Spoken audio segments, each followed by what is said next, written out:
அனைவருக்கும் வணக்கம். இன்னைக்கு ஜாலியா ஒரு சீக்கிரமா குயிக்கா பண்ற மாதிரியான ஒரு டிஷ்ஷு உருளைக்கிழங்கு ஃப்ரை காரக்கறி எப்படி வேணா வச்சுக்கலாம். அதை எப்படி பண்றதுங்கிறத பார்க்கலாம். சிம்பிள் தான், பெரிய விஷயம் கிடையாது. ஒரு பாத்திரத்தில் நான் ஒரு கொஞ்சம் எண்ணெய் ஊற்றிருக்கேன். இது ஏற்கனவே யூஸ் பண்ண பாத்திரம், சமையல் பண்ணுற பாத்திரம் தான், அதனால தப்பாக நினச்சிக்காதீங்க.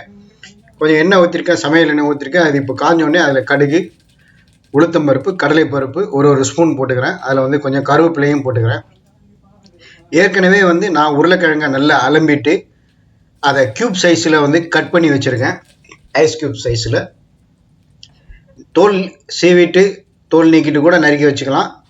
இல்லாட்டாலும் பரவாயில்ல, தோல் நீக்காமல் கூட நம்ம கியூப் சைஸில் கட் பண்ணிவிட்டு நல்லா அலம்பிட்டு கொஞ்ச நேரம் ஊற போட்டுட்டு அந்த உருளைக்கிழங்கை இப்போது நம்ம கடுகு உளுத்தம் பருப்புலாம் தாளித்து கொட்டிட்டு அதில் போட்டு நல்லா ஃப்ரை பண்ணுறோம். அதில் பார்த்திங்கன்னா கொஞ்சம் மஞ்சள் தூள் அந்த எண்ணெயில் போட்டு நல்லா ஃப்ரை பண்ணிக்கிற முதல்ல லேசாக அது ஃப்ரை ஆன பிறகு அதில் கொஞ்சம் மஞ்சள் தூள் கொஞ்சம், அப்புறம் கொஞ்சம் பெருங்காயத்தூள், தேவைப்படுற அளவுக்கு சால்ட் பவுடர், அப்புறம் சில்லி பவுடர் ஆட் பண்ணிக்கோங்க.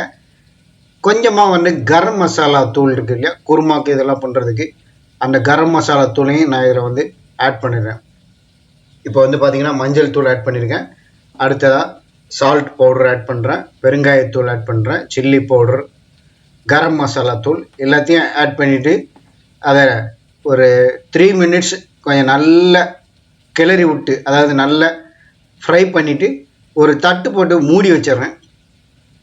ஒரு 3-4 நிமிஷம் பார்த்திங்கன்னா அடுப்பை மீடியமில் வச்சுட்டு தட்டு போட்டு மூடி வச்சுருங்க.